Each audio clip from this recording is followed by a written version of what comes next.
how do I decommit? Like when you agreed to do something, you had every intention to like do it. But then over a period of time, doing that is no longer in your best interest or affects you in a negative way. Mm-hmm. So you want your word to be your bond. You want your yes to be yes, your no to be no. You shouldn't be flake on people. Yeah. But sometimes there are circumstances that pop up that didn't exist when you made that commitment. That's a fact. And you recognize that, and you got to make a choice sometimes. Do I keep myself in harm's way in order to keep my word and serve somebody else's vision? Or do I operate with integrity and communicate to this person at the risk of affecting the relationship? Because that could be looked at as not having integrity. 100%. It could be perceived that way. But this is what I believe. And this goes into like the relationship. Yo, there's no book on that. There's no masterclass on decommitting. And this is what happens, bro. Let me know. This is what happens. Because nobody's talking about that, we become, watch this, we become loyal to bad decisions. It's like, because I made the decision. I'm going through it right now. That's crazy. That joint just hit me in my stomach. Yeah. We become loyal to bad decisions. Yeah, so that's kind of like my challenge now. Like there's some stuff I might have committed to a year ago, and some commitments I make way in advance, you know? But my life is so changed. It's changed so radically this past year. It's like, okay, I can't continue to do this the same way. So how do I communicate that? But this is where I am though. And it's, like I said, this goes to just relational intelligence stuff. I'm sorry, bro. That joint just messed me up. I've been so loyal to bad decisions because I really, really care what people think about me. Yeah. A whole lot. Attention, coaches, consultants, course creators. If you get paid based off your knowledge, I'm going to tell you something very, very important, okay? What if I could teach you how to make extra 5 to 6 figures every single month using simple Facebook and Instagram ads, all right? Let me tell you about my boy. He got the paid ad playbook. Listen, this paid ad playbook is going to give it to you for free, first off. Marquel Russell, one of the most genuine people I've ever met, he's created over $500 million in client revenue using the paid ad playbook strategy, all right? So listen, go to socialproofgift.com or text PROOF to 904-447-5274. If you want to get 50 to 100 new client leads every day that actually convert, you need to go to socialproofgift.com or text PROOF to 904-447-5274. And he's going to give you a bonus video that helps you with a strategy to customize your particular strategy for your particular business. All right, again, socialproofgift.com, text PROOF to 904-447-5274. Let's get into the episode.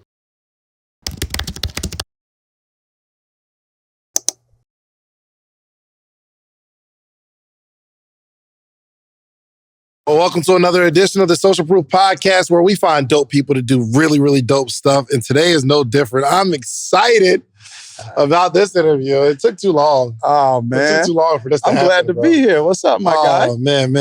Dharius Daniels. Are you Dr. Dharius Daniels? I'm Dharius Daniels. I have a doctorate, but it's whatever, man. What's your doctorate in? It's in leadership. In leadership? Yeah, man.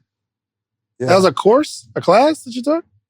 What do you mean? A doctorate, it's a series of classes. Yeah, explain a doctorate to me, please. So explain because I want to be Dr. David Shands. You know what I mean? It sounds super cool. It doesn't really matter. No? No. It sounds cool, though. It doesn't really matter. I guess, it doesn't matter if you're married already. You know what I mean? You can't be at a club like I was married when I got my wife got me a watch. You know, it's just like, this is it. She doesn't call me Dr. Dharius. You know what I mean? It sounds so cool. So nothing changed there. But it's dope because you got like a period of like intensive, concentrated learning on a certain subject, right? And so you get to frame and create like what you think about it, what you believe about it, how you want to use it. You just got to be able to defend it when the professors and your classmates and things of that particular nature like are kind of pushing back on it a little bit. So Give me my an experience example. was cool. What do you mean? So let's just say so for me, I feel like the most important leadership asset. So one, I believe everybody that's listening to this is a leader. So that's the first thing. Is everyone a leader? Everybody is a leader. There are levels to leadership. But here's the thing. How do you define if leadership is influence?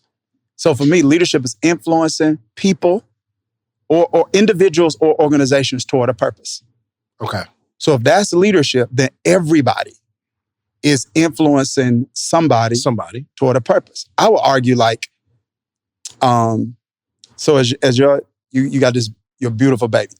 When she get older, bro, so right, like when she get about like 2, 3, you can use authority. Put that down. Right. Sit down. When she get 15, 16, you got to use influence. You feel me?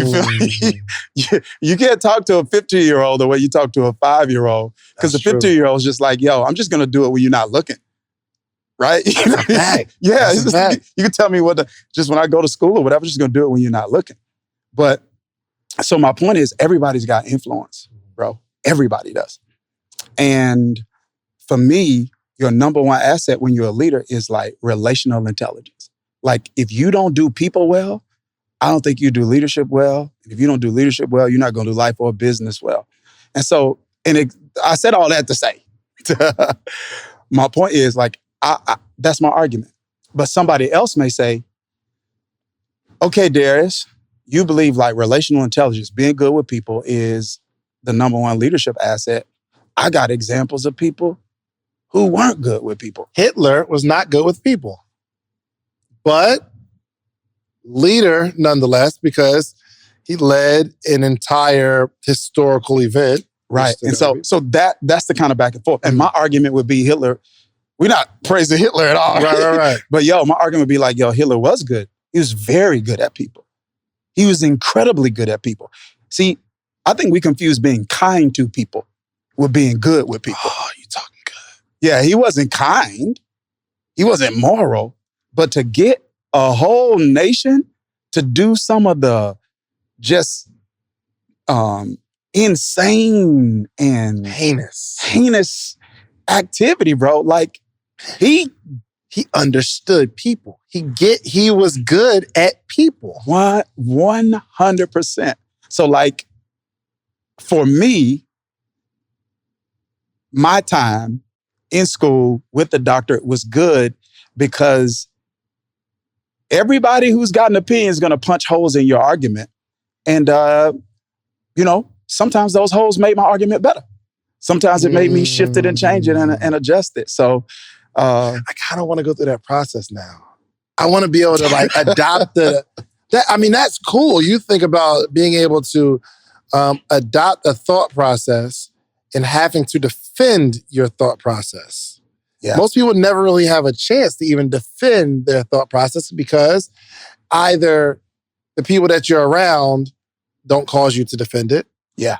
Or you just never have to, or you just never have to. You know what I mean? That makes you sharp. Especially if you're winning.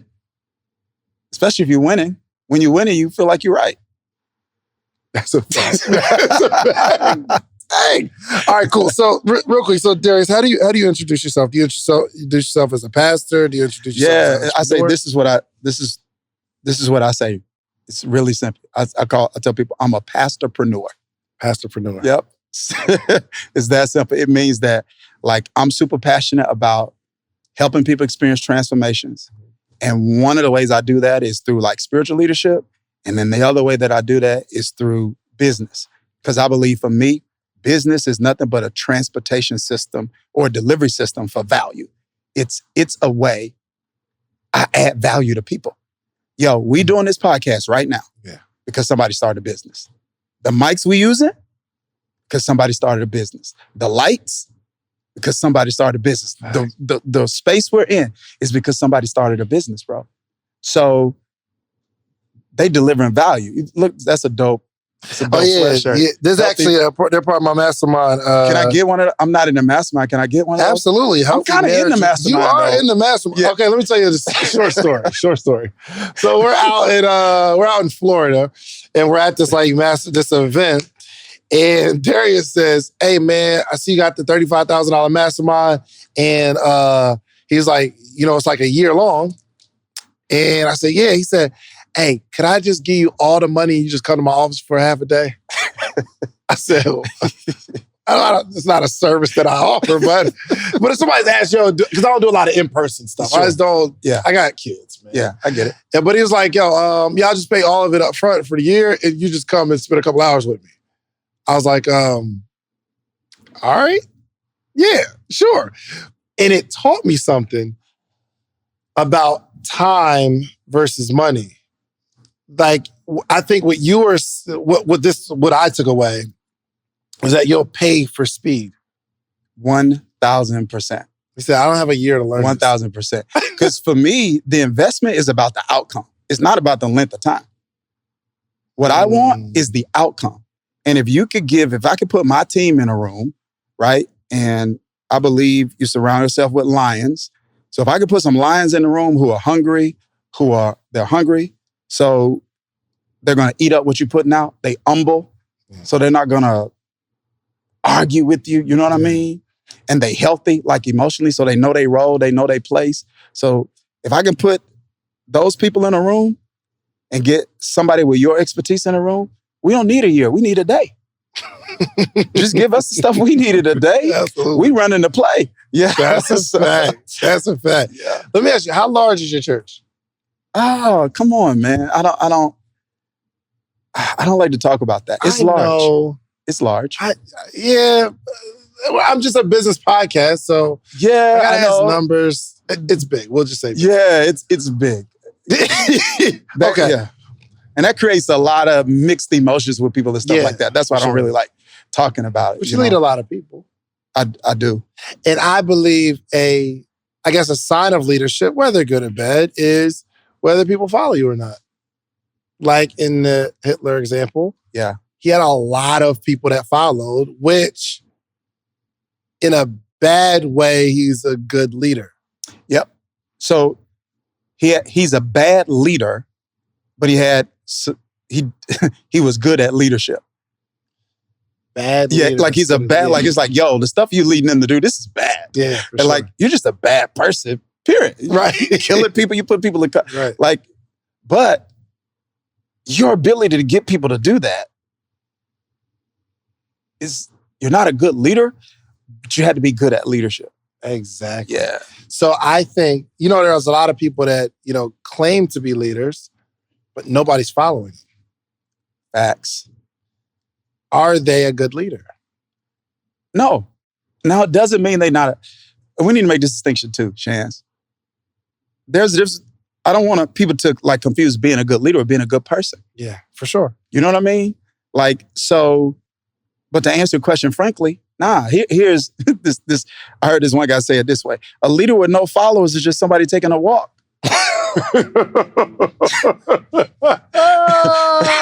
That's all you are. You know what I'm saying? Yeah. And here's the thing, bro. Leadership is going to be attributed to two primary things. Okay. Who you are and what you do. Who you are and what you do. Who you are and what you do. Explain that. So, character competence. This is what I mean.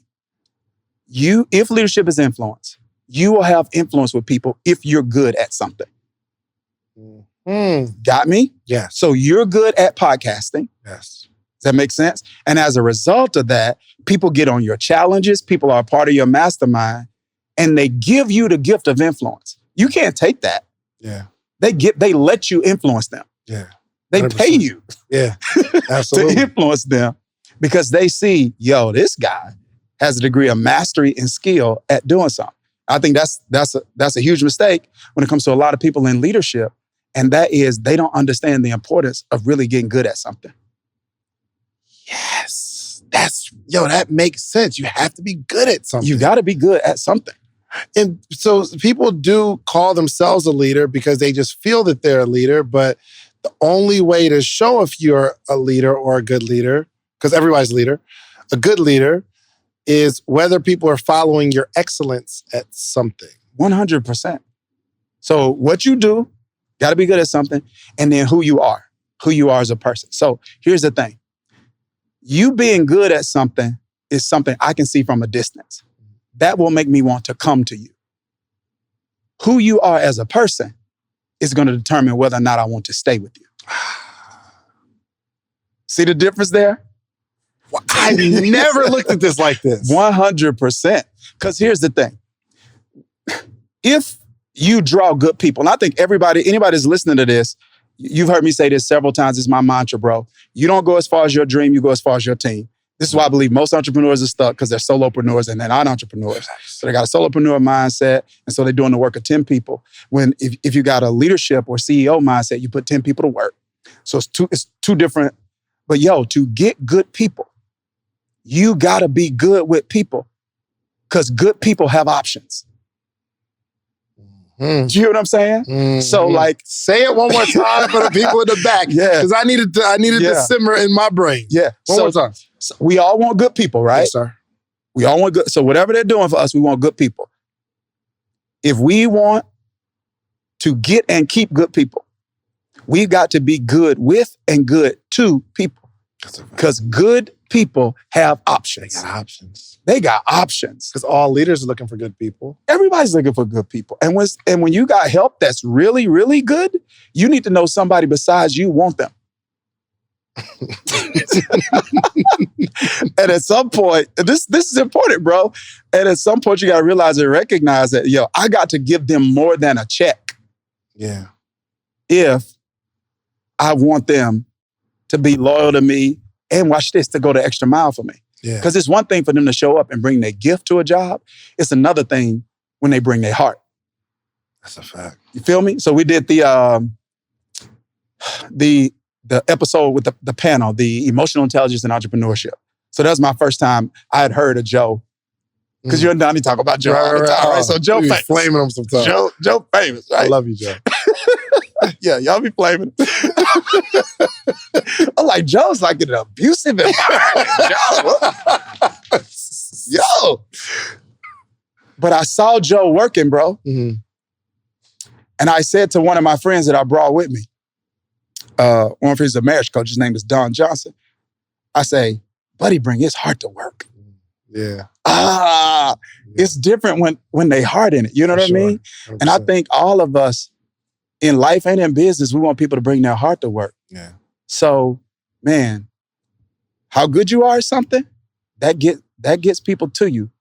But how good you are with people and to people, that determines, man, if they stay with you. Talk to me about, because I guess you weren't always a coach of leadership, or you had to figure out your way. And I believe even 10 years from now, you'll be a way better leader than you are right now, right? I hope so. But you're at a high level because you understand it. But take me back to kind of your first relationship with leadership, when you realize, oh, I am a leader, or I'm not a leader, or I want to be that. Well, what's like, as far back as you can remember, your first relationship with leadership? Bro, the thing that's coming to my mind is something I don't want to talk about. It's kind of That's the one. That's the one you're supposed to talk about. That was the download you just received? All right. Let's go. So let me give you a little context. All right. So I'm born and raised in a small town in Mississippi, Kilmichael, Mississippi. Like my high school graduate class was like 33 people, like that small, bro. One full-time police officer. It's no stoplights. This is no cap. I'm serious. And where is this? It's in Mississippi, Kilmichael, Mississippi. Kilmichael, Mississippi. Yes. So that's where I was born and raised. So it's really, really small. So anyway, long story short, you know how people maybe in urban areas had, or more metropolitan areas had gangs. We had clubs. There was no violence. There was no violence at all, bro. I don't even know what we did. We didn't actually really do anything. You know what I mean? But it wasn't gangs, it was clubs. Right. So you had colors like gangs, and you had names, right. Like Pretty Boy Posse, like just all these, they were just clubs, and it meant nothing. And so I think obviously I didn't see it this way then, but like my first memory of leadership was starting my own, and people following. Now, this is what I did, bro. This is bad. I got in trouble for this too. In clubs, you had to pay dues. In the club. You had to pay dues, right? So parents were sitting, they had these vending machines in school, snack machines. So we would have recesses throughout the day, and the third recess is when like it's after lunch. Kids would get a snack. So for me, we grew up poor, so I didn't really have. What grade was this? This was probably like 5th grade. Okay, gotcha. Yeah, so we didn't have, I didn't have snack money like that all the time. So I set dues, bro, for the club.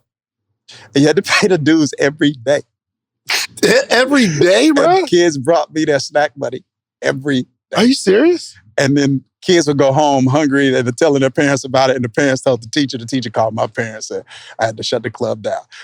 What? That was bad. Were you a bully? Not at all, bro. What made them give you your snack money? Like as a 5th grader, what made them give that to you? I don't know, but I feel like we've been talking about this long enough. This is going to impact the audience's perception of me. We're talking about 5th grade. 5th grade. But yeah. you don't remember what made you think of club dues? I don't, man. But here's this thing. Like with leadership, it's called the law of intuition. And so it's this sixth sense. It's like leaders have an uncommon IQ. And I'm not saying I used it right, but I'm saying you just think of things other people don't think about. So I was asking you earlier, that's a fact, right? I was asking you earlier about, we were talking about the panel. And I was like, yo, it was a vibe. People were networking. It was crazy. I was like, was that your vision for it? And you were like, yeah. So that's an uncommon IQ. You just thought of that. You didn't like read that. It just came to you. Yeah. And so I feel like with leaders, those kind of things happen. And so it's just like, y'all don't have no snack money. I could charge dues. Give me the dues. I get 3-4 snacks today. Right. So you're saying it's not something that you saw on TV, but there's something inside of you that just caused you to think that way, which I guess poses another question. Is leadership innate, or is it learned, or what do you think? It's both. This is the way I say it.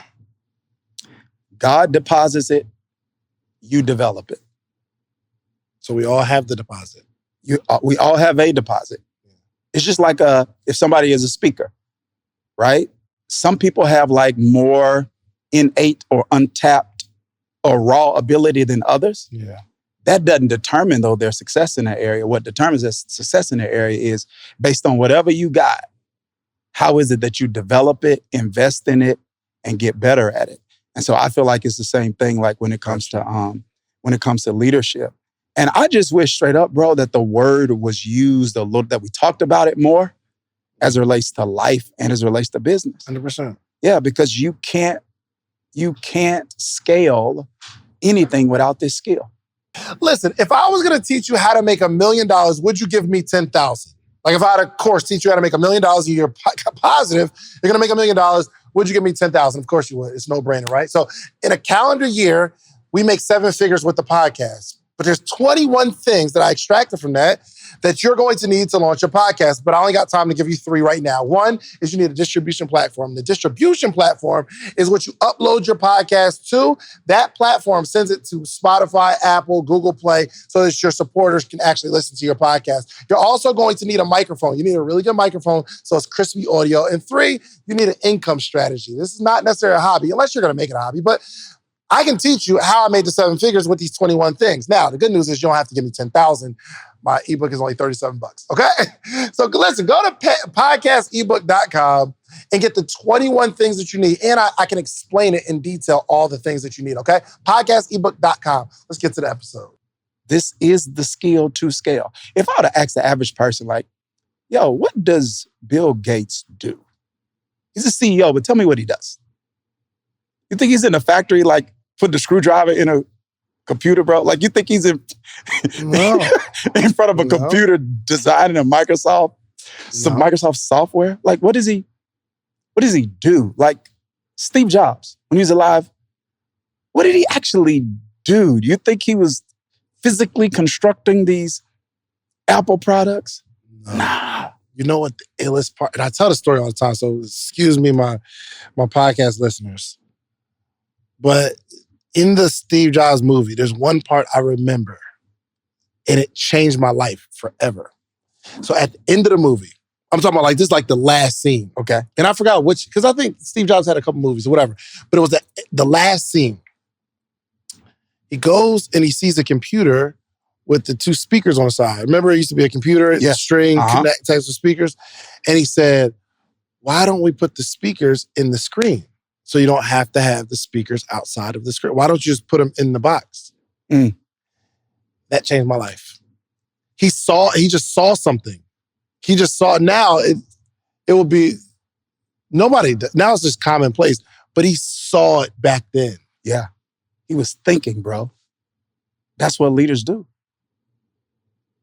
Dang, for the people what about the people that don't think like that? Yo, are they not leaders? They are. But like I said, we all have, like, when it comes to like influence, I say everybody has influence, but everybody don't have the same degree of influence. You don't have the same measure of influence, right? So I lead a lot of people. That's just my measure, my quote unquote measure of rule. But someone else may not have as much responsibility as I have on the leadership side, but it still doesn't mean that they aren't a leader. Like, my responsibility is to check this, and this is difficult, but my responsibility is this, bro. It's to love the calling I have, not the one I wish I had. That's tough though, Dharius. It is. Because you wish you had something, but you don't have it. In one school of thought is, let me work on that to be better, to have that thing. Yeah. It kind of negating. So for instance, Joe easily could say, okay, he's like organizer, and he'll come in, like, set all this stuff up and, all that. It takes me a lot longer to do that stuff than he does. But he could say, well, I don't want to do that. I'd rather just do what Dave does. And, get influencers and, find, network and be in that chair. What's stopping? That's just a conflict, bro. Yeah, but seems tough to get over. But here's the thing. Let's flip it, right? And let's just say you're looking at what Joe does and you're like, man, I wish I could do that. Let's say hypothetically, that's the way that you're feeling. That's actually how I feel right now. You do? I don't blame you. Honestly. I don't blame you. So when my assistant got sick, and I'm like, I've learned so much because I didn't have like the crutch to sit on. Yeah. And now I'm like, oh, I can get in and figure this stuff out and like be in the weeds of it. I'm learning it. Yeah, but here's the thing. When you do the things that Joe's gifted to do, you can't fully give yourself to the things that you gifted to do. That's true. You feel me? And so when I'm talking about like loving your lane, loving the lane you have, not the lane you wish you had, I'm trying to get people to see that your lane is enough. The reason I want what you got, or the reason you want what someone else has, is because innately, I don't believe that I got enough. You feel me? That's right. Yeah. And I'm saying with Joe running his lane, so his lane may expand, but with Joe running his lane, Joe can run into everything that he's supposed to run into. He can get everything he's supposed to have. You just got to believe that you are and your lane is enough. Joe, can I get your thoughts real quick? I just want to know what's going on in your mind right now. A lot. Because it's helping me. Like when he said, I'm over taking notes, like we're in church right now. But he said one thing that really stuck out to me was love the calling that you have, not the one you wish you had. I think a lot of times there was a point in time in my life where I wish I was in the David Shands position. But then I had to realize that where I am right now is a dope position because I get like all of what you don't get. And then I get to shine in my space. I get to shine behind this desk. And I love being the number two. I ain't got to be number one. Sure. And it's like, I think a lot of people don't realize that. And I'm thankful that I realized that. And then, like I told you this morning, I realized I got to step up in my leadership game. Oh, man. Excuse me. Could you grab that door for me real quick? I'm so sorry. Yeah. I'm so sorry. Thank you. So yeah, like I told you this morning, like you said, yesterday we had a conversation about, a very personal situation I had going on. You said there's a lesson in it. And it's crazy how quick the lesson came to me. It came to me this morning in the gym. And I said, yo, Dave, I figured it out. I have to step up in my leadership role. What's responsible for me. And that's what's really going through my head right now as I'm listening to y'all. It's like, yo, you own what you got going on. Let Dave own what he got going on. Let everybody else own what they got going on. And you just shine in your spot. And I think that takes maturity, right? But what about the person who's just not comfortable in their gift? So what advice would you give? When you say not comfortable, what do you mean? So let's say somebody is, their skill set as a number two, unmatched, right? They're just, when they're in their lane, when they're playing point guard, they're passing the ball, they're orchestrating. But I want to score. I don't want to be passing the ball. I want to score. That's what I want to do. I want to go down the lane and dunk. I want to shoot the three. I don't want to be the orchestrator, even though that's the best. I know that's my gift. That's something that I can do easily. It doesn't take as much energy for me to do it as it does, somebody else to do what I do. But I'm not comfortable in that. I want something else. Yeah. I feel like that goes back to this. I know it's my third time mentioning this, but I feel like it goes back to the panel because it takes a degree, bro, of emotional intelligence. Like, I just read a statistic that said it's about that EQ, emotional intelligence, contributes to like 58% of a person's success. Ooh, you got me? So it is we both know a lot of smart people that's not successful. Yeah. 100%. Right? So we just talked about me and like my schooling and all blah, blah, blah, blah, blah. But there are a lot of people that taught me stuff. They had a lot of knowledge, but it didn't translate into necessarily success in their own life. Yeah. Because it's one thing to know it. It's another thing to be comfortable enough and confident enough to put into practice what you know. And like part of emotional intelligence, bro, that first quadrant is self-awareness. And I think in that self-awareness, there's got to be some self-acceptance. Now, for me, this hold on. With self-awareness, self-acceptance. It takes a level of self-acceptance. Yeah, so it's one thing for me to know who I am. It's another thing for me to accept that. Now, I don't know, so I want to be real transparent here, right? I don't know how to help somebody with that who doesn't believe they were created. You got me? So I'm not saying that if a person has to believe that, but I'm saying I don't know how to help people who don't believe that they were created, because I believe that I'm a creation of a creator who is the ultimate expression of intelligence. That means that my creation is not a mistake, that it's intentional. And part of my job is to maximize who I am, not wish I was somebody else. That's a fact. And I think even you get to a point where maybe you find yourself in this position that you wanted to get to, and it's probably never going to be fulfilling anyway. You think that's what you want. We know that. We talk about that, bro. There never feels like there. Whenever you get to one level, you graduate to one level, but when you get to a new level, you just graduate to the bottom of that new level. Yeah. So you go from junior high, then you go to high school. It's like, now you're at the bottom of the barrel. You go from a senior high school, you're at the top of the food chain. You go to freshman in college. You graduate to freshman college, you're at the bottom. It's the same thing. That's a fact. You know what I mean? Like, we're masterminds people. I had a such and such day. And they're like, I just had $1 million day. Right. You're like, oh, okay. Right. For sure. Yeah. All right. So you kind of told me about your first relationship with leadership. But take me to a little older, high school, college, Dharius, what was that relationship with leadership like? If you can remember that back that far. Yeah, that was probably more along the lines of in sports. So I played basketball all the way through college. And so that would probably be the one place where I'd say, yeah, I intentionally exercise leadership. Now I held like leadership positions, Right. class president and all that, but I didn't really do a lot. Right. Right. I didn't do a lot. But like on the court, when we're playing ball, it's almost like I mentioned earlier. It's one thing for somebody to bring their skill to the court. It's another thing for them to bring their heart. Yeah. When their skill's there, they're going to dribble, they're going to shoot or whatever. When their heart is there, they're going to play defense a little harder. Yeah. They're going to jump at that ball a little quicker. Yeah. They're going to give you effort that they wouldn't give you if they were just out there just doing whatever. Yeah.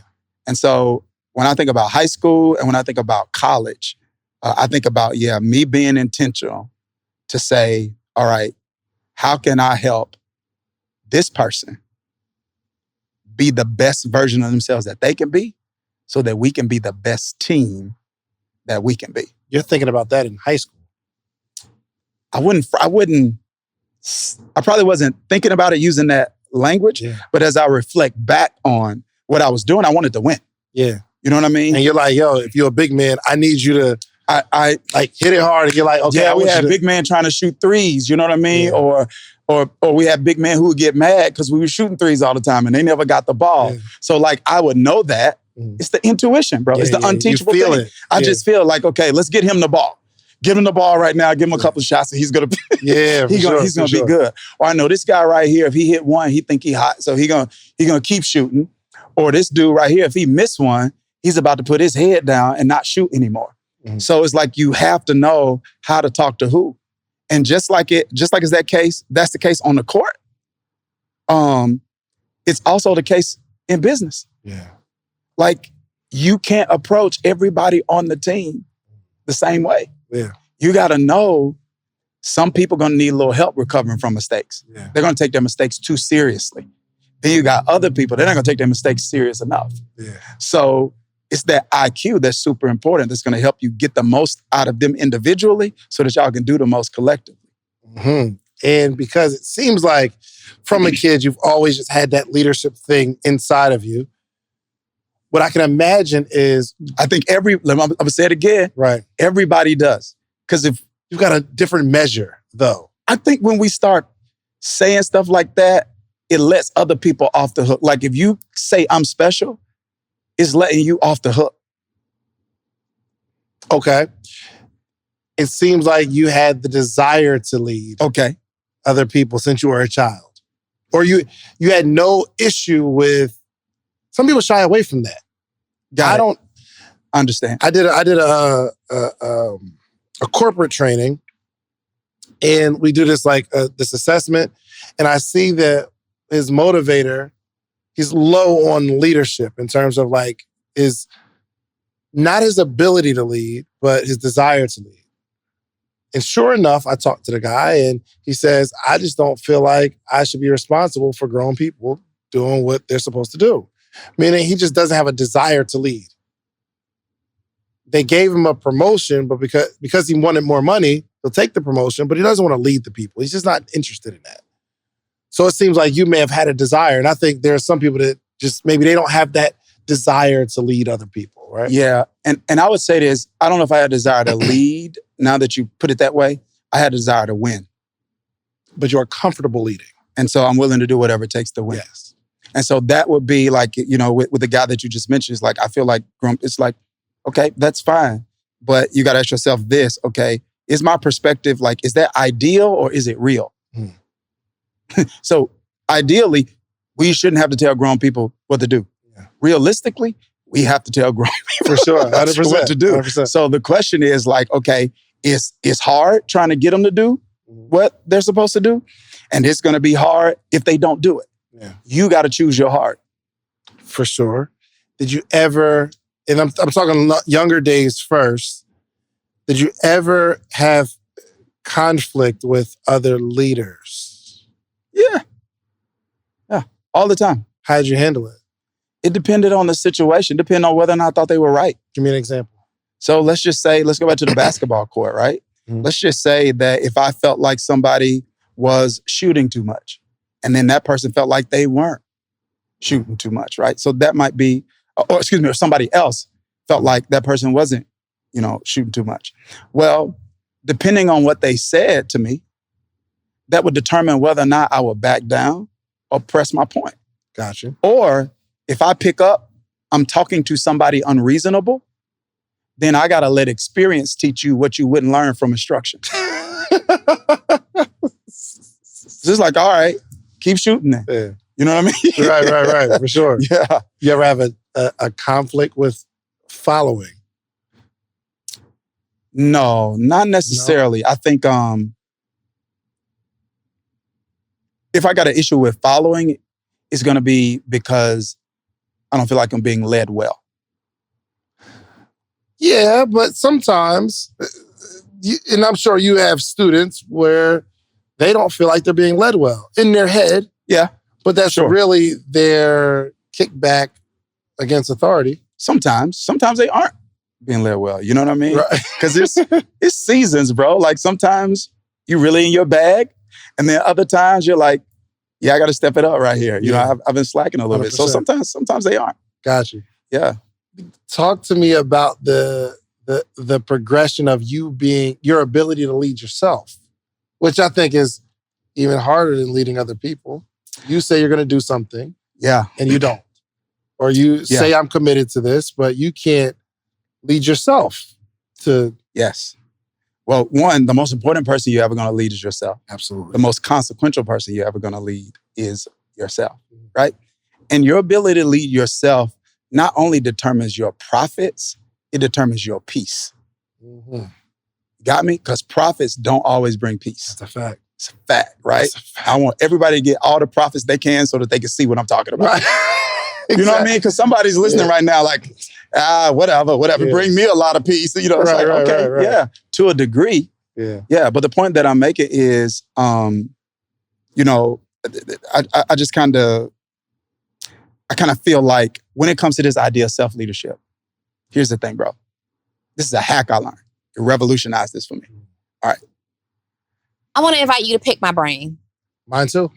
Yours too? Mine too. Yours too. I can Okay, pick you my guys. We are so excited because we just dropped our newest podcast series called the Brain Picker Podcast. David. Oh, it's going down. You get to pick our brain. You have a business idea, a concept. You're stuck. You can't get off the ground. You need the advice of seasoned, experienced entrepreneurs. Not only entrepreneurs that are practitioners, but we got a lot of people that we've been coaching all over the last decade. All over the globe. That got receipts. Not just that, you never know where your next investor might be hanging out. And the word on the street is we got all the connections. That's a big fact. We got all the connections. So if you want to sit down with us and pick our brains in front of our audience, and we're letting you pick our brains, we won't even talk bad about you for doing it in front of our audience, bringing your business maximum exposure. Find the link somewhere around here, wherever you see it. It's there. And apply right now to pick our brain. Let's go. Let's go. Let's get it. Let's get it. I spent so many years trying to change me in order to lead me. Then I realized, I don't understand. Okay, this is what I mean. So let's just say something simple. Y'all talk about this a lot on the podcast. Mm-hmm. Punctuality. Yes, sir. Blaming Donnie. Can't wait till tomorrow. So y'all talk about that a lot, right? So let's just say, by nature, let's just say hypothetically, I'm not, but let's say like hypothetically, like I'm just not really structured, or I don't like structure. I just don't do structure well. Let's say I'm a creative, and I'm used to being inspired before I act, And so let's just say it's hard for me to be punctual because of that. So I can spend my time trying to make myself not be a creative. I can spend my time trying to make myself love structure. Or instead of trying to change me, I can hack me and say, okay, based on the way that I'm wired, how can I get my creative self to be more punctual? You follow me so far? 100%. So I'm not, it means that I will make a decision. I'm going to stop trying to be as organized, quote unquote, as Joe. Mhm. I'm going to accept the fact that I am creative, that I am inspired, that I am not as structured. Yeah. So what I'm going to do is I'm going to make the decision to say, okay, how can me doing a little bit of what I don't want get me a lot more of what I do want? Mhm. So if I'm more punctual, I'm less stressed, I'm less rushed.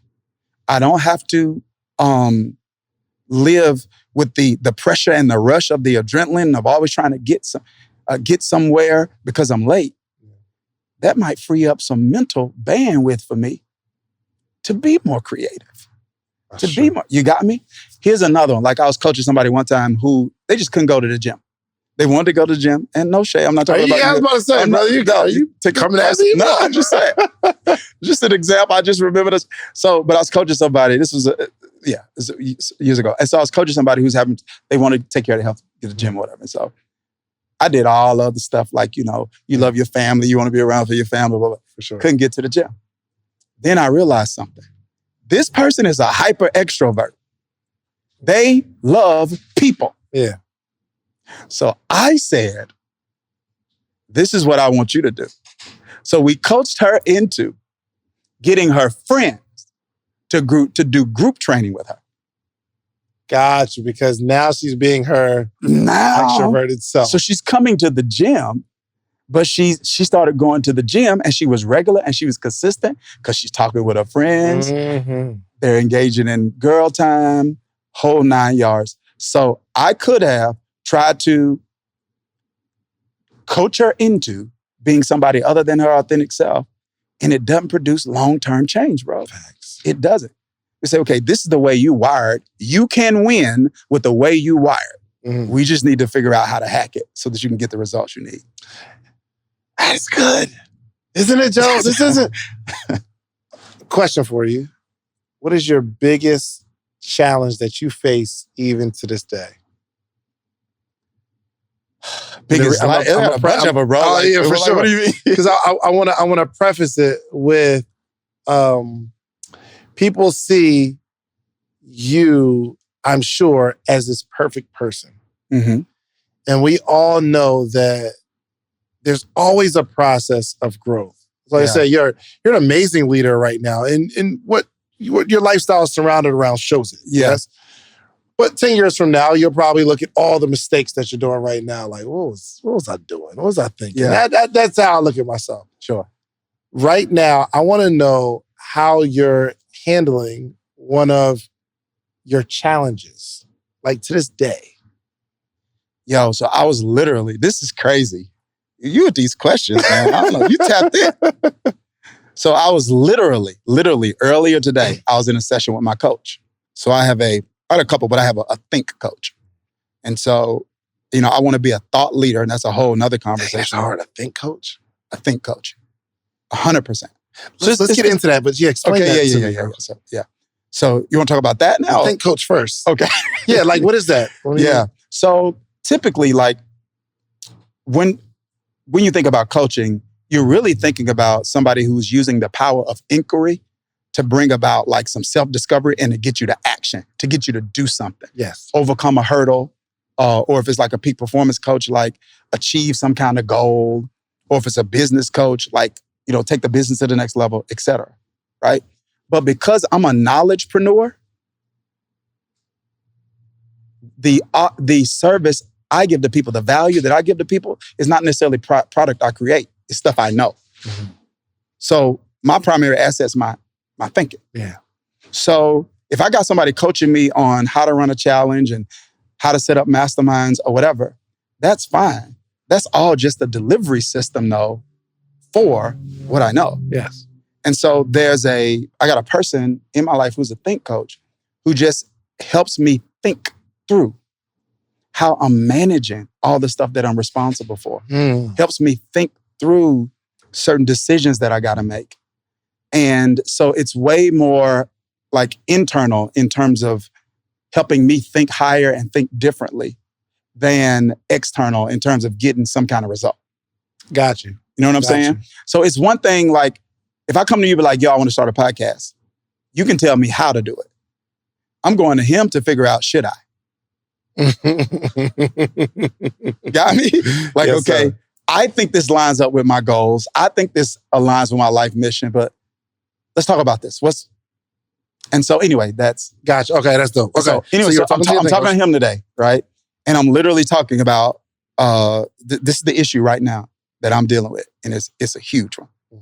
All right. And I was talking to him about how to do two things. This is huge. One of them is like, yo, how do I decommit? Like when you agreed to do something, you had every intention to like do it. But then over a period of time, doing that is no longer in your best interest or affects you in a negative way. Mm-hmm. So you want your word to be your bond. You want your yes to be yes, your no to be no. You shouldn't be flake on people. Yeah.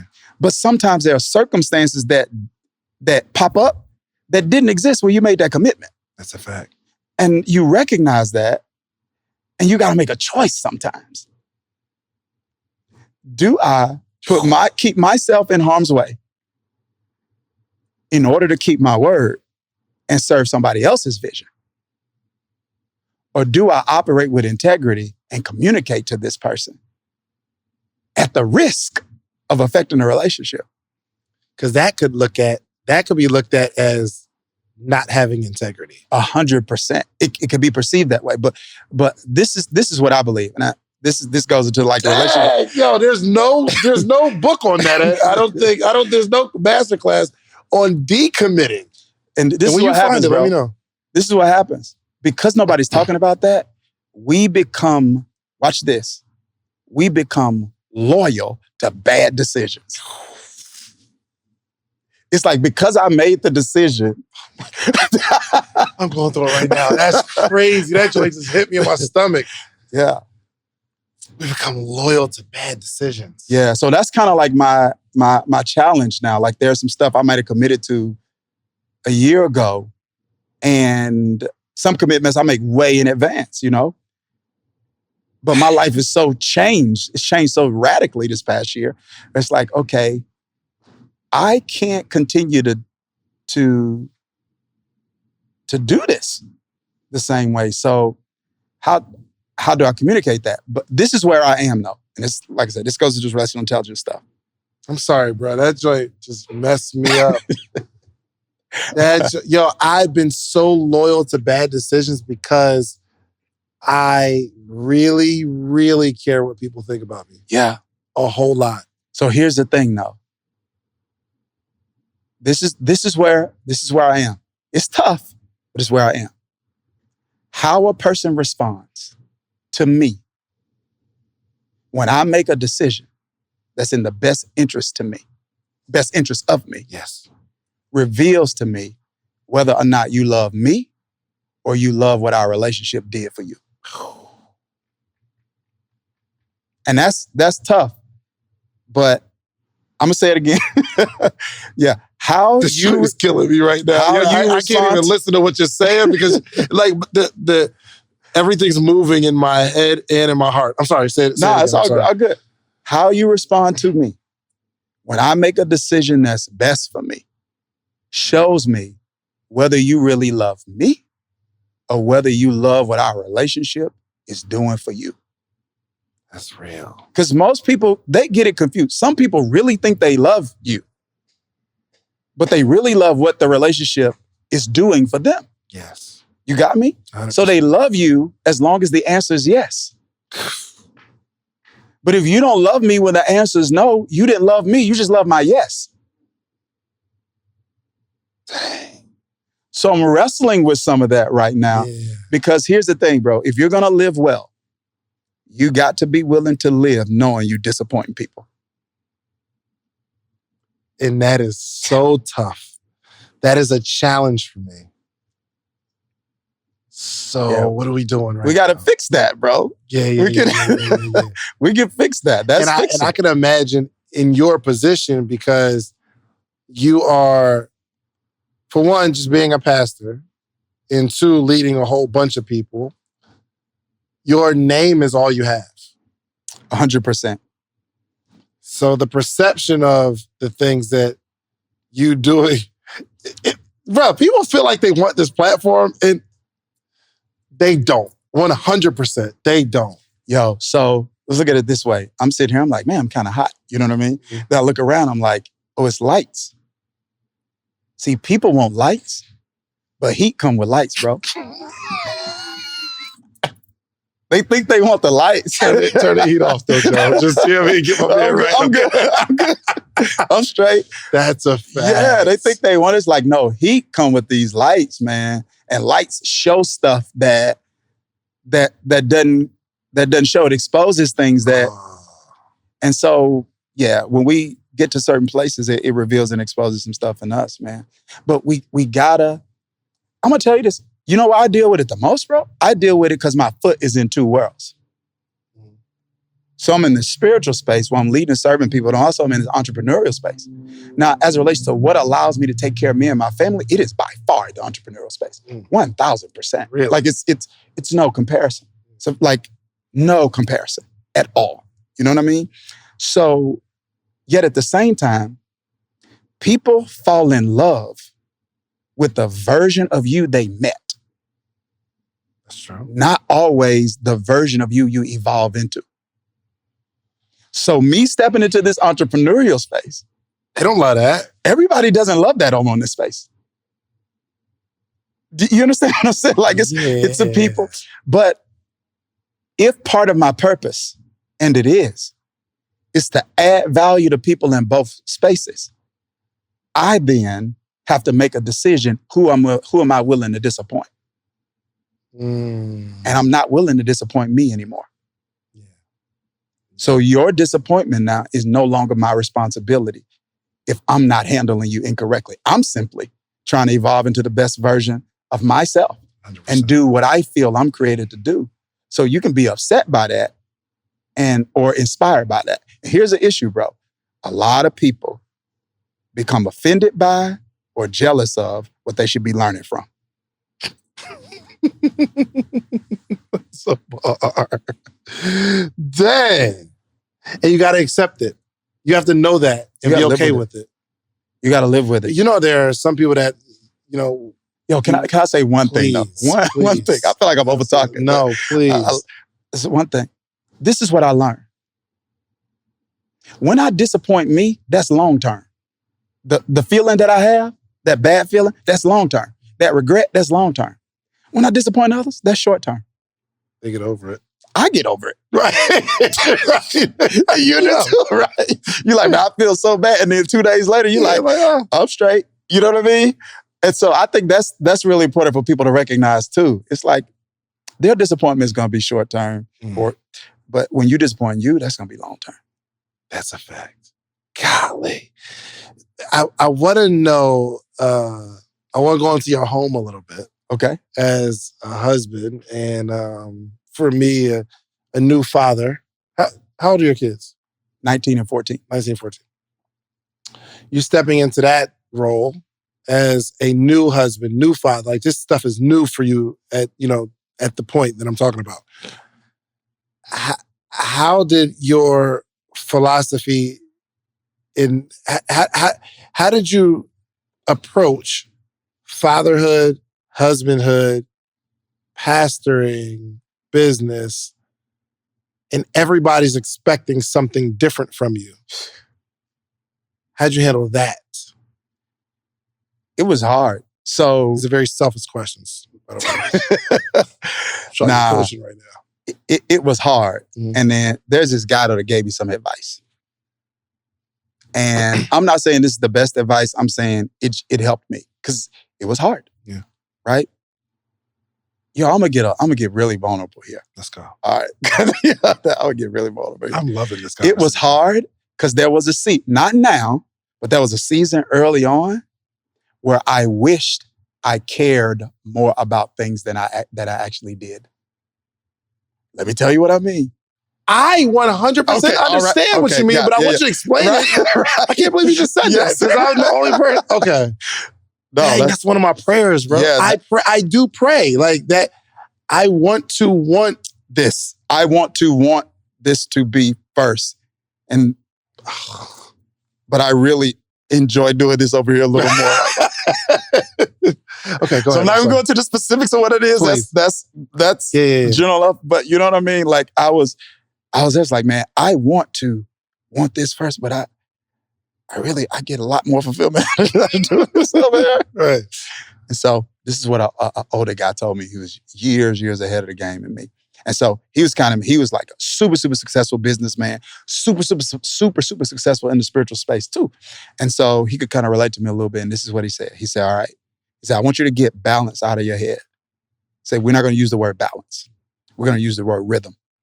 And he says, I want you to see your life like a juggler who's juggling many balls. He says, you can't touch everything at the same time, but make sure you don't go too long without touching everything. A rhythm. It's a rhythm.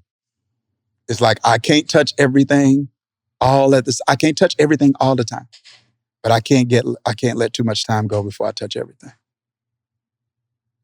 Wow. So tell me about the rhythm that you adopted, because I'm sure early on you dropped some balls, right? You got to let's try to get this rhythm together. So tell me about that journey of figuring it out and when you started to get the rhythm. Yeah, so I feel like it took me a while. I wish people talk more about that because it was taking me so long. I thought something was wrong with me.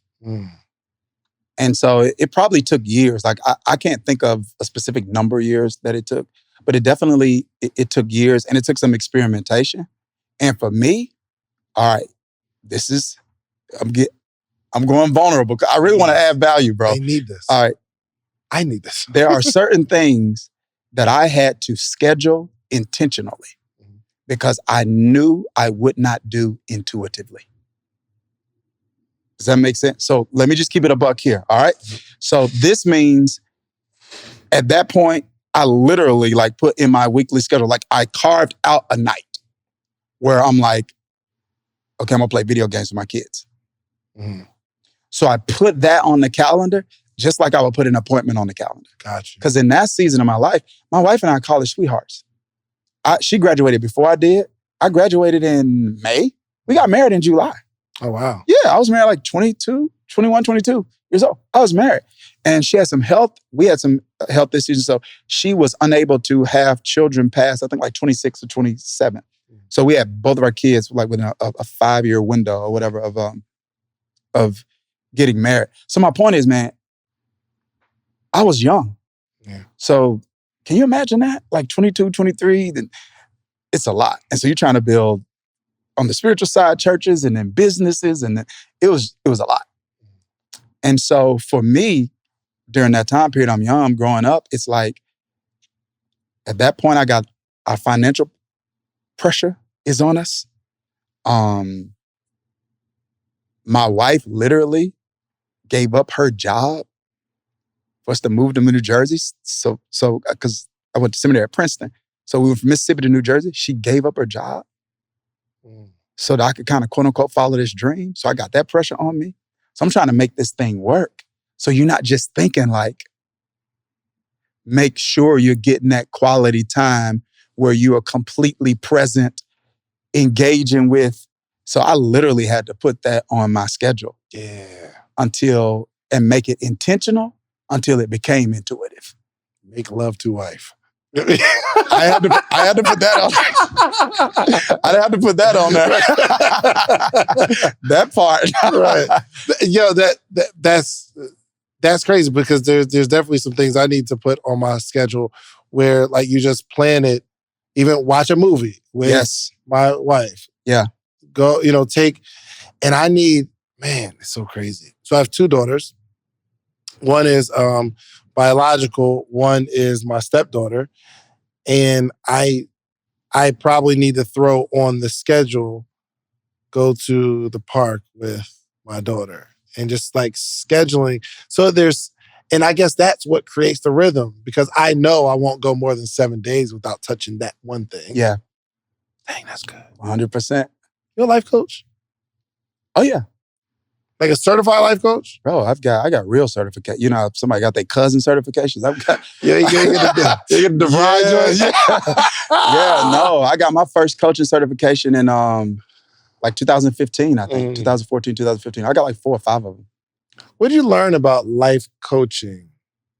And I used to talk bad about life coaching because I'm like, everybody got stuff going on with their life. Yeah. And in my life could be all messed up, and I go get a certification, and now I'm about to help you with your life. That's what did you learn about the industry? What did you learn through life coaching? What are they teaching you in the class about life coaching? That's a deep subject, bro. Yeah, so different certifications have different areas of emphasis, right? So like one of my certifications is like a high performance coach.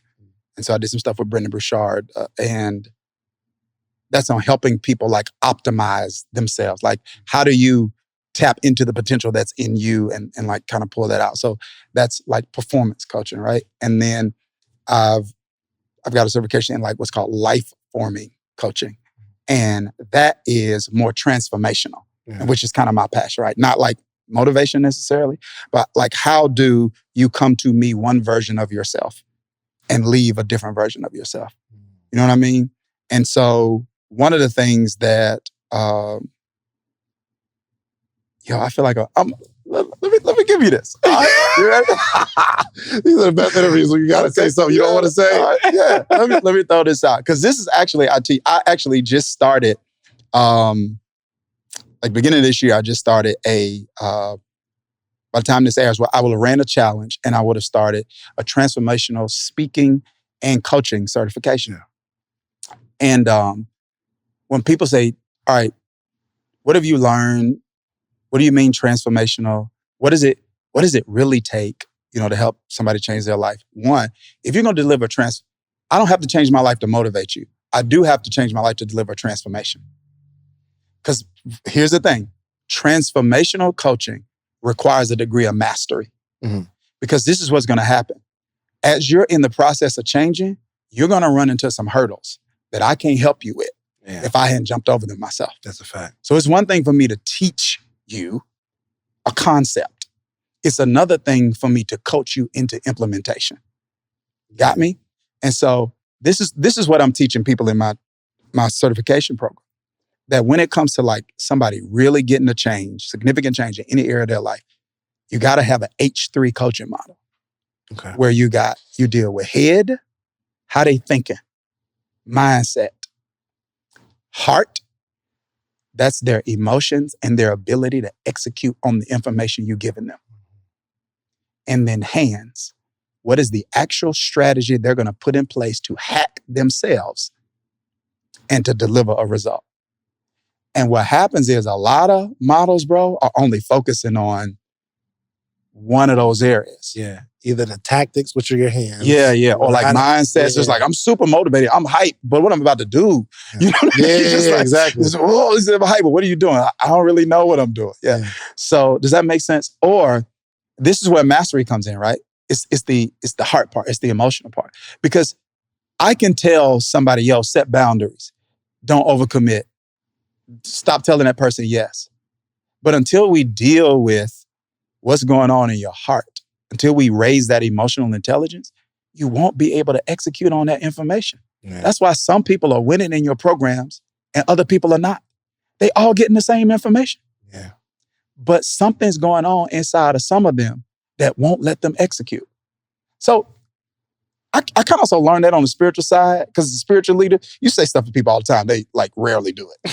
So, right. Yeah. So I'm getting up, I'm speaking and knowing, okay, most of the people are not going to do what I'm saying. For sure. It's not that their intentions aren't pure. It is there going to be things that are going on that they're going to stop them from executing. Yeah. How do you see challenges? How do you approach challenges? Like your perception of a challenge? Yeah. I have to reframe the way I see challenges, because my initial, I think my initial response is like, I see them as just like an agitation. Mm. You know how some people are like, this is an opportunity. It's agitating for me. You know? Right. Why does it have to be so hard? Mm. That's the way. But, so that's my initial response. But I just try to practice reframing, right? Put another frame around it and say, all right, Do I wish this was here? No. Is it going anywhere unless I do something about it? No. So the sooner I do something about it and get this out of the way, the sooner I can go on with my life. Yeah. Yeah. My gentleman at my church, he said, everything that happens, he said, I mean, everything, is wrapped up in your salvation. Everything that happens is leading you towards salvation, good and bad. Like every single test, in terms of your ability to, after all this is over, how you handled the good and how you handled the bad, how you handled this success. That's the thing that happens to you. That has everything to do with how your life turns out after this earth. And it really put some perspective in my mind because I understand that I won't be here long anyway. Yeah. So whether, I go have $1 million day, how I handle it can drastically change what happens to me after this life is over. Because it can go either way, right? You've seen people become real successful and they're different. Yeah. And also, they're like the challenges, right? Those things that are either agitations or they can throw you totally off your square and cause you to go drink. Yeah. Or call people that you probably shouldn't call and hang out with people that you shouldn't hang out with. And I've gotten, and maybe you can kind of expound on this, but sometimes I lose my motivation for success because at the end of the day, I know that stuff doesn't mean anything. Yeah. Oh, I'm the same way. Yeah. Yeah. Solomon says it's meaningless. It's meaningless. Yeah. I'm the exact same way. I just feel like it goes back to you hacking you. So for me, I know my why can't just be a watch. Yeah. There's nothing wrong. You know what I mean? I like them, but it's just not my why. You know what I mean? So I think it's important for a person to be okay saying like, yo, I need to dig deep because your why has layers. And remember, I think I said this at the panel. If your why doesn't make you cry, the price of commitment will always be too high. Like, so you got to go deep enough where there's like an emotional connection with that why and let that drive you. So like one of the things that I wanted to do is I wanted to be able to take care of my parents. So the Christmas gift I gave my parents this year was paying off all their debt. Dang, all of it? They have no debt. Bottle Sunday. Golly. Yeah. So here's my point though. It was like, that was a why for me for so long. My mom has been sick for a long time, and so she couldn't work. And so, I just wanted them to be good. Like, of course, I want to make sure my family's good, and I did that. But that was my why. Yeah. And so I kind of feel like everybody has to give themselves permission to find theirs and not allow anybody to judge you for it. Yeah. Like, if you like to watch, it's fine. Go for it. That's not just what's going to get me going. For sure. And yours is icy, by the way. And I'm seeing the chain. That's very icy too. Here, man. Come on, let's stay focused there. You had the gold. Now you got this same, brother. We ain't doing tuckers no more. That's a flex. It's actually, okay, it's my logo. It was a business expense, as Scott told me. Because it's my logo, it's marketing. Ah. I like it. I love it. Okay, I got to think about that. Yeah, get you a little. Marketing. Yeah. Yes. Get you a little icy little. No, I'm going to wrap it up, man. But do you feel like you're living your best life? Or do you feel like you're the best version of you right now? No, I think most people would probably feel like there's some areas where they can improve. Yeah. But I do feel like, even though I know there are tons of places where I need to grow and improve, I have learned that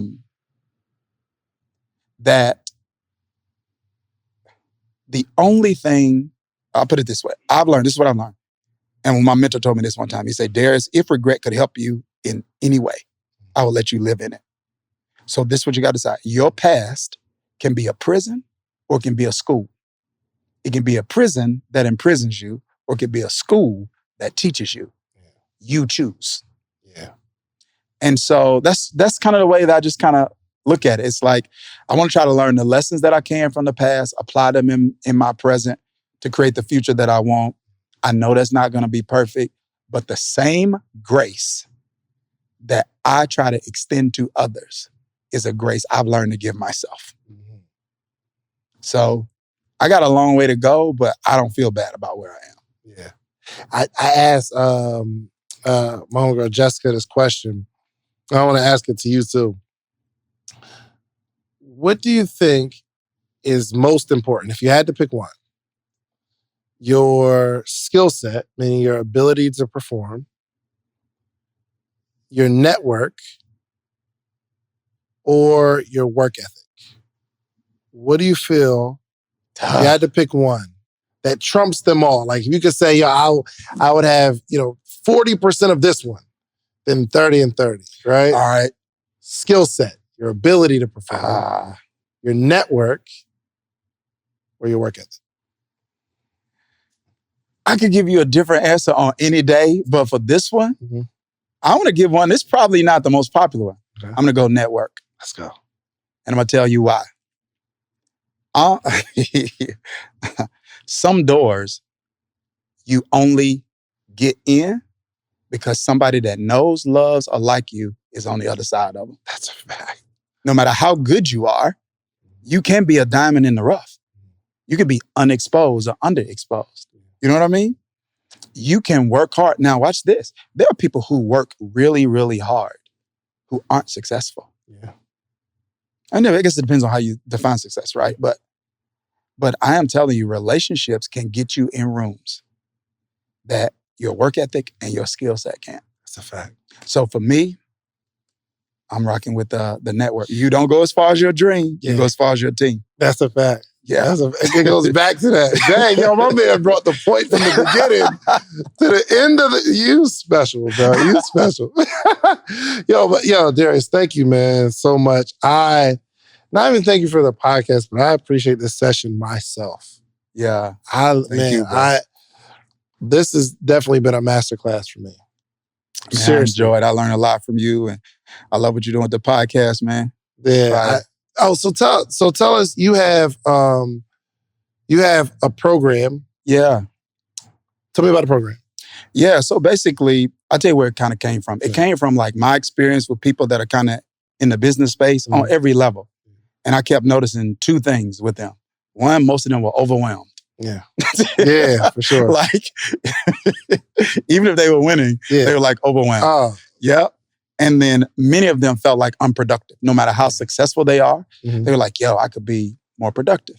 And what I realized is out of all of the master classes and masterminds and all those things that are out there, like for people in the business space, the key skill that they need to move from like being overwhelmed to having a life of some margin, having more peace, and from being like unproductive to being more productive and profitable. Yo, that's skill. That's leadership. Got me? And so I said, all right, I want to serve this community. So let me put something together that actually teaches people how to move from like a solopreneur mindset to a CEO mindset. And this is why I think this is important, bro. You go to the next level head first. That's a fact. Is that a fact? Yeah. I know one mastermind we're in together. Our head goes to the next level. Then we come home, we implement it, and then everything else goes to the next level. Everything follows. Yeah. So you gotta become it before you become it. Yeah. And so I kind of put this program together. It's actually called Leaders U. And it's a school for CEOs, is what I call it. Oh, yeah. What if you're not like you think CEO, you think high level company? I don't want people to. I want people to first of all, like one of the first things I teach is how to be the CEO of your own life. Yeah, got me. Yeah, so I don't care if you're a one person. You can have a one person operation. You the CEO of that, and you have to start thinking that. You have to start thinking that way. So I kind of put the program together to kind of help people to say like, yo, I'm doing this thing, but I need more peace. I need more productivity. and I need more profits. And nobody's talking to me about this. Like, bro, most of us that go in entrepreneurship, we're going to entrepreneurship because we got a skill. Yeah. Right? So it's one thing for you to have the skill to interview. It's another thing for you to have the ability to actually train people on how to do a podcast. Completely different. You know what I mean? And so anyway, it's called leadersu.live. And man, what I do is I take 20 years of like my leadership experience from my doctoral work, from all my reading, all my masterminds. And I say, what's the best stuff I learned that I can put in a format, create supporting documents to help people who are literally, if you're just getting started or you've been in the game a while and you're winning and you're trying to scale and you're trying to experience exponential increase, how can I help them? And so we put that thing together, man, and I believe in it. I stand by it. Sure. Yeah. 100%. Yeah. It's my program and I'm going to stick beside it. As you should, brother. Golly. Yo, listen, man, this is really, really good. Oh, and I got to ask this last question. No, actually, I'll ask it after my commercial. Because I got a commercial I got to do real quick. But I got to pay bills around here. Absolutely. Man. We give people the podcast for free, so we got to pay some bills. So this episode is sponsored by The Morning Meetup, themorningmeetup.com, the only organization that gathers every single day for the betterment of entrepreneurs. And I'll tell you, I need to get you on the Morning Meetup. For sure. But we got like I'm already in it, though. You're in the Morning Meetup? I'm a paying member. Are you really? Yes. Let me ask you. So I'm not on it a lot. Yes. But I'm But our program is for kind of like beginning or intermediate entrepreneurs. Yeah. Why did you join? See, this goes back to what I was talking about earlier, bro. It is when I told you people are drawn to you by character or competence. So because I've learned your character and because I know your competence, your skill set, my philosophy is I'm never going to leave the seat of a student. So even if the majority of the content doesn't apply to me, there is something you're going to say or somebody that you have on is going to say that's still going to add value to what I'm doing in some way. So that investment is minuscule compared to the gems I can get just on one call. Like, I don't need 365 of them to be for me. I just need one to be for me. Golly. All right, we're going to run that as an ad. That was amazing. Well, y'all go to The Morning Meetup. We are on a call every single morning. Literally hundreds and hundreds and hundreds of entrepreneurs that join every. You'll speak one day, yes? For sure. Okay, cool. Yeah, no doubt. Okay. Maybe next week? Listen, I need him locked in, okay? Actually, when this drops, we'll have you come on. Okay, So they'll see the interview, and then you'll jump on. Cool. So, yes, go to themorningmeetup.com. You never know who's going to be there. We have high-level entrepreneurs, people just like Dharius Daniels, not just like, because ain't nobody like this. This, if the cameras weren't on, I would probably shed a tear. And I don't be crying like that. Yeah. But there was like some emotional stuff going on while you were talking. So anyway, go to themorningmeetup.com, start your $1 trial. I'll give you a whole week just for $1. See if you like it. If you like it, stay at $79 a month. If you don't like it, just leave. It's all good. No, we still friends. We cool. No questions asked. Okay, so go to themorningmeetup.com. Dharius, I got to ask this last question. Where do you see yourself, or what do you see yourself accomplishing in the next 5 years? So, because I really want to be able to watch this 5 years from today and say, Dharius said he was going to do that 5 years ago. I got the video. Look. Yeah. And look, he's doing it. Here it is. It's really simple. And I'm going to use a phrase that one of my mentors gave to me. So like, I'm in a season of my life right now where I am past trying to see how much fruit I can produce. Not past it, but I'm not prioritizing. How much fruit can I produce? Like, how many lives can I touch? How many people can I impact? Now I'm going to, how many trees can I plant? How many other people can I raise up, train, that are actually doing some of the things in their lane that I'm doing in my lane? So for me, I see myself not changing the world, but coaching, leading, serving the world changers. So high impact influencers from every sector of society, really, really getting kind of the help and the service that they need. I think I'm kind of there, you know? And my goals now aren't just like accomplishment goals. They aren't standard living goals. I don't have those anymore. I got quality of life goals. And that's not the same thing, bro. High standard of living does not mean high quality of life. Give me an example. So you can have a dope house. You can have a 20,000 square foot house and not like who in it. That's real. Yeah, it's like you got a high standard of living, but you miserable. Like you walk around that mug, just bad. Right. Yeah. So my goals now like quality of life goals, because man, since I graduated college, I've been grinding. And so people might look at me and think, oh, you young, whatever. But it's like I put some time in. So my goals now are, I'm not trying to be Kobe and Mike, I'm Phil. I want to coach Kobe and Mike, and I want quality of life goals, man. So I'm playing video games, I'm golfing, I'm holding hands with my wife on the beach or something. Like, that's where I am. The next 5, not when I'm 65. Right, for sure. Yeah, the next 5. Done. Yeah.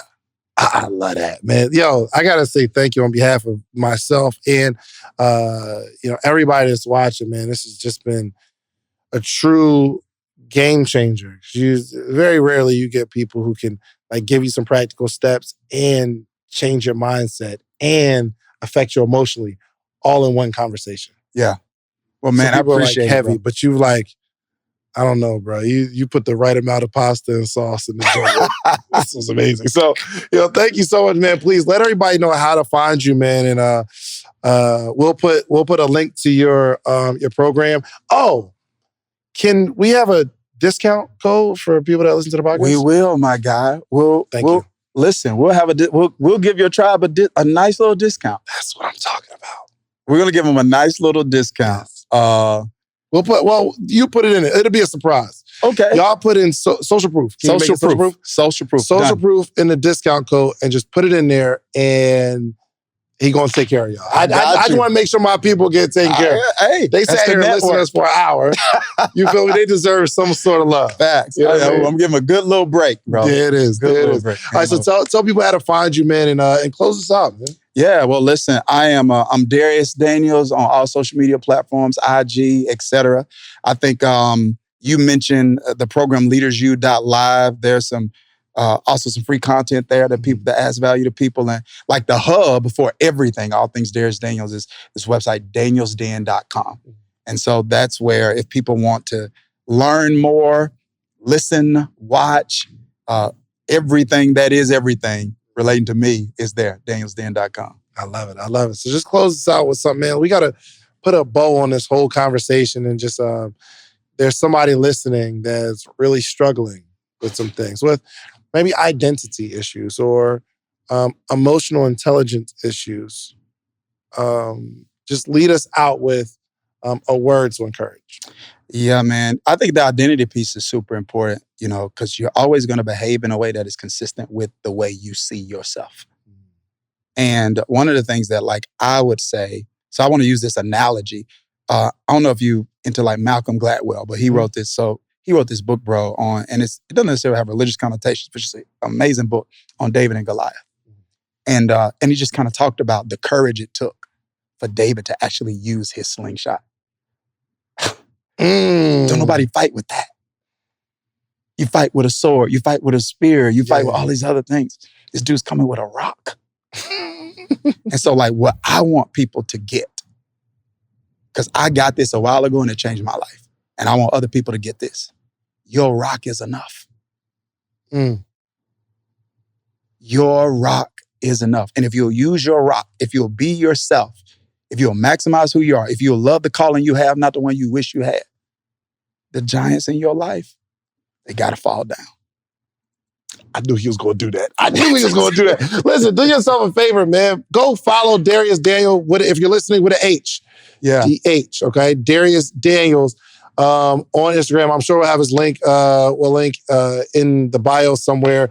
Make sure you follow this man. Great man. Just a leader, just down to earth, and just one of the greatest thinkers that I've ever met. Thank you, man. I appreciate that.